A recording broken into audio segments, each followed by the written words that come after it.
হত্যার অভিযান এখান থেকে পরিচালিত হয়েছিল। ইরান কলে অভিযোগ করছিল যে ইসরায়েলি ড্রোন আজারবাইজানের আকাশসীমা ব্যবহার করে ইরানে হামলা চালাইছে। এর মধ্যেই লাক্সিভান ছিটমহলে ড্রোন হামলা হয়, আলিয়েভ ইরানকে দায়ী করে। 2023 সালে আবার তেহরানে আজারবাইজান এমবাসিতে হামলা হয়েছিল। আবার আজারবাইজান ইরানি আজেরিদেরকে টাকা পয়সা দেয় যেন তারা বিচ্ছিন্নতাবাদী আন্দোলন করে। মানে এই দুই শিয়া দেশ একে অন্যের সাথে লো স্কেলে সংঘাতে জড়ায় পড়তেছে। এখন প্রশ্ন হইতেছে, এই সম্পর্ক কি টিকবে, মানে ইসরায়েল আর আজারবাইজান? আর এই সম্পর্কের বিরুদ্ধে বিরোধিতাও হাসিনার আমলের মতোই, মানে আজারবাইজানের মধ্যে বিরোধিতা।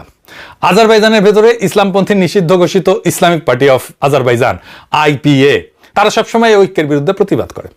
হাসিনা আমলে জামাতকে নিষিদ্ধ করার মতো করে নিষিদ্ধ করে দিয়েছে কিন্তু আইপিএ কে আলিয়েভের সরকার। 2011 সাল থেকে এই দলটার নেতা মবসুম সামাদাভ গ্রেপ্তার হয়ে কিন্তু জেলে আছে। হাসিনা হইলে ফাঁসি দিয়ে দিত। আজারবাইজানে তীব্র দমনের পীড়ন চলে কিন্তু বিরোধী দলের মতের উপরে।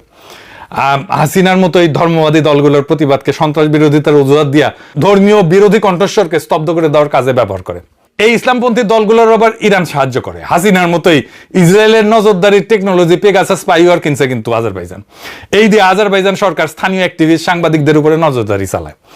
এর মধ্যে আবার আছে তুরস্ক ফ্যাক্টর। তুরস্কের কারণে এই সুখের সংসারে ডিভোর্স আসন্ন বইলা অনেকে মনে করতেছেন। এডিটর সাহেব, সানাইয়ের খুরুন শুরু হবে।